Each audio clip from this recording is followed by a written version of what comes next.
ما ينفعش تنزل معاك حاجه مخبيه، لازم تبقى البالونه ظاهره للكل وتمسكها قدام الكل. ده مهم، لان البالونه ما تمسكش قدام الكل تبقى مش كويس.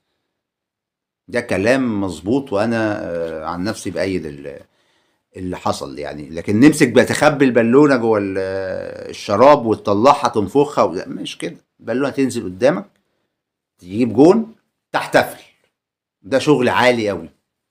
وما تتوقفش ساعتها، لجنه المسابقات مش هتأيد، وعشان كده ولازم اللعيبه ما تركزش في السوشيال ميديا، تركز في حاجات تانية غير السوشيال ميديا، في البلالين اللي بتتمسك. ده لعيب مسك بالونه، وده لعيب نفخ بالونه، ده ما توقفش، ده بيطالبوا ان هو يقف.